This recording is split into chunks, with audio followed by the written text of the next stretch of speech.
ضرورت ہے اس لیے ہمیں اپنے شوہر کے ساتھ کمیونیکیشن بنا کر رکھنے کی۔ جن عورتوں کے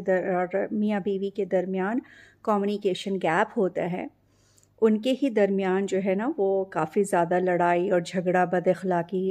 جنم لیتی ہے۔ مردوں کو یہ سمجھنے کی ضرورت ہے کہ ہم جس لڑکی کو اتنے ارمانوں کے ساتھ شادی کر کے لے کر آئے ہیں تو اسے مجھے عزت کیسے دینی ہے، عزت کیسے دلوانی ہے، یہ مردوں کے ہاتھ میں ہوتا ہے۔ اپنی بیویوں کو عزت دلوانا، اس کی عزت کروانا، یہ مردوں کے ہاتھ میں ہوتا ہے۔ ایک عورت صرف محبت چاہتی ہے اور گھر میں عزت چاہتی ہے۔ دیکھیے ہر جگہ ہر گھر میں اونچ نیچ ہوتا ہے۔ کچھ لڑکیوں کا جو دماغ ہوتا ہے وہ بہت کڑا مزاج ہوتا ہے، کچھ بہت سافٹ مائنڈڈ ہوتی ہیں۔ تو جو کڑے مزاج کی عورتیں ہوتی ہیں نا ان کو صرف اللہ اور رسول کا حوالہ دیا کریں، اللہ کے لیے ان کو بولیں کہ آپ جب کوئی کام کریں تو اللہ کی رضا کے لیے کریں، اپنے آخرت کو بنائیں۔ آپ یہ دیکھیں کہ اگر آپ کا مزاج غلط ہے، آپ کے اندر جھوٹ، فریب، مکاری، کینہ، بغض، شکوہ، شکایت ہے نا، اور جلن، حسد اگر ہے، میں عورت کی بات کر رہی ہوں کہ اگر بیوی کے اندر یہ خاصیت ہے تو یہ مرد کو پتہ ہوتا ہے کہ میری وائف کا نیچر کیا ہے، اور ایک وائف کو پتہ ہوتا ہے کہ اس کا شوہر کا نیچر کیا ہے۔ دونوں ایک دوسرے کے نیچر سے واقف ہوتے ہیں، تو دونوں کو ضرورت ہے اپنی آخرت پر کام کرنے کی۔ اللہ نے جو حکم دیا ہے وہ انہی ساری چیزوں کے لیے، اور یہی چھوٹی چھوٹی سی بات ہے جو ہم لوگ روزمرہ کی زندگی میں کر رہے ہوتے ہیں، اور یہی احکام جو انہوں نے بتایا، اللہ نے بتایا ہے، ان تمام چیزوں کو اگر ہم نے صرف اللہ کی رضا کے لیے اپنے دل دماغ سے ہٹا دیا اور اپنے اخلاق کو درست کر لیا، انشاءاللہ تعالیٰ نہ کبھی کسی مرد کو ضرورت پڑے گی اپنی بیوی کے اوپر ہاتھ اٹھانے کی، اور نہ ہی کبھی ساس کو ضرورت پڑے گی اپنی بہوؤں کو کے ساتھ کچھ غلط بیہیویئر رکھنے کی، اور نہ ہی کبھی کسی بہو کو ضرورت پڑے گی اپنی ساس کو نیچا دکھانے کی، یا اس کے ساتھ بد کلامی کرنے کی، اس کے ساتھ مس بیہیو کرنے کی۔ ہم عورتیں ہی ہوتے ہیں جو اپنے اخلاق سے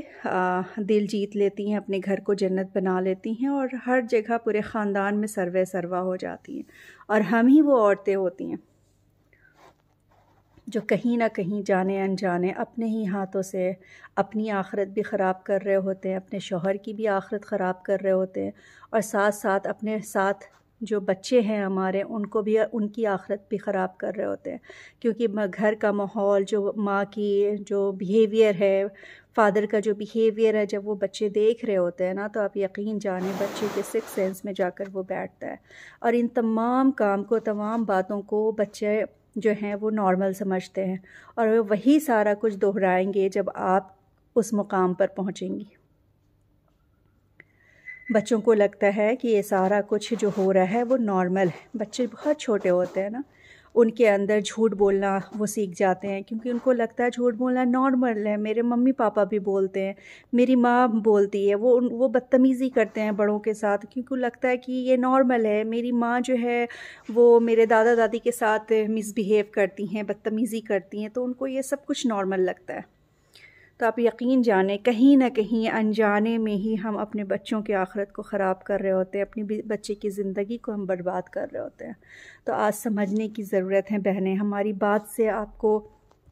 ہو سکتا ہے کہ آپ کو بہت سارے لوگ میری بات کو خود سے ریلیٹ کر رہے ہوں گے، یا بہت سارے لوگوں کو میری بات سے آبجیکشن ہو رہا ہوگا، بٹ آپ میری باتوں کو صرف اس بات پر دھیان رکھیں، میری باتوں سے ناراض نہ ہوں، اور ان تمام باتوں کو جو میں نے کہا ہے، ان تمام کاموں کو جو میں نے کہا ہے،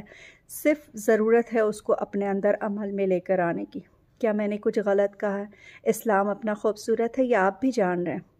اسلام نے ہمیں کیا بتایا، دین نے ہمیں کیا بتایا، یہ آپ بھی جان رہے ہیں۔ اور دین ہے کیا؟ اللہ کے حکم کو ماننے کو ہی تو دین کہتے ہیں نا، اس کے اوپر عمل کرنے کو ہی دین کہتے ہیں، یہی تو پورا دین ہے ہمارا۔ تو سمجھیں، جانیں، اپنے گھر کو بچائیں، اپنی شادی شدہ زندگی کو بچائیں۔ آج جس طرح سے ہم دیکھ رہے ہیں گھروں کو برباد ہوتے ہوئے، کچھ مہینے میں، چند دنوں میں لڑکیاں جو ہیں وہ گھر چھوڑ کر چلی آ رہی ہیں، کچھ مہینوں میں بچیوں کا گھر برباد ہو رہا ہے، تباہ ہو رہا ہے۔ میں لڑکیوں کی ماں سے بھی میں ہمبل ریکویسٹ کرتی ہوں، اور لڑکوں کے بھی ماں سے میں ہمبل ریکویسٹ کرتی ہوں کہ آپ سب کو ضرورت ہے قرآن کو اپنی زندگی میں کھولنے کی، اس کے ایک ایک آیت کو سمجھنے کی، خاص کر سورہ نساء پڑھیں آپ، سورہ بقرہ جو ہے وہ پورا اس کو وتھ ترجمہ، اگر آپ تفسیر سن سکتی ہیں، آج کل تو ہر کے گھر میں، ہر کے ہاتھ میں موبائل ہے، یوٹیوب پہ جائیں اگر آپ کو پڑھنا نہیں آتا ہے، اگر آپ اردو کا ترجمہ پڑھ رہی ہیں تو صرف اردو کے ترجمے کے اوپر نہ جائیں، آپ تفسیر کھولیں، بھرا پڑا ہوا ہے تفسیر کی کلاسز جو ہے نا، بھری پڑی ہوئی ہیں وہ یوٹیوب کے اوپر، بہت سارے اسکالرز آپ کو مل جائیں گے اس پہ، آپ ان کو سننا شروع کریں، ایک ایک آیت کو رک رک کر کے، ٹھہر ٹھہر کر کے سننا شروع کریں، اس کے بعد دیکھیں کیسے ہر ایک احکام کھل کر سامنے آتا ہے۔ قرآن نے زندگی کو اتنا بہترین طریقے سے ڈسکرائب کیا ہے، یقین جانیں آپ بہنیں کہ اگر آپ لوگوں نے اور ہم سب نے اگر ایک ایک آیت پر عمل کر لیا، ایک ایک آیت کو یہ سمجھ کر کے سنا اور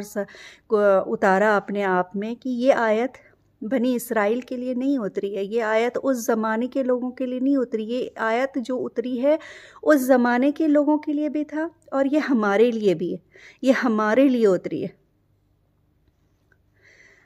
ہماری زندگی، ہم سب کی زندگی بہت سکون، بہت ہی خوبصورت طریقے سے گزرنا شروع ہو جائے گی۔ یہ جو نا اتفاقیاں ہیں اور ہیں کن چیزوں کے لیے، یہ مکان، یہ گاڑی، یہ گھر، یہ دولت، یہ زیورات، کل کو اگر دنیا سے اچانک انسان چلا گیا تو کیا یہ سب ہمارے ساتھ جائے گا؟ نہیں جائے گا نا، ہمارے ساتھ جو جائے گا وہ ہمارا اعمال ہوگا۔ کیا ہم اور آپ یہ نہیں چاہتے کہ ہمارا اعمال آخرت کے دن ہمارے بائیں ہاتھ میں نہ ملے، ہمارے دائیں ہاتھ میں ملے؟ آپ سوچیں نا کہ اللہ اتنا رحیم اور کریم ہے، بار بار معاف کرنے والا ہے، وہ ہم سب کی ہر ایک غلطیوں کو بار بار معافی مانگ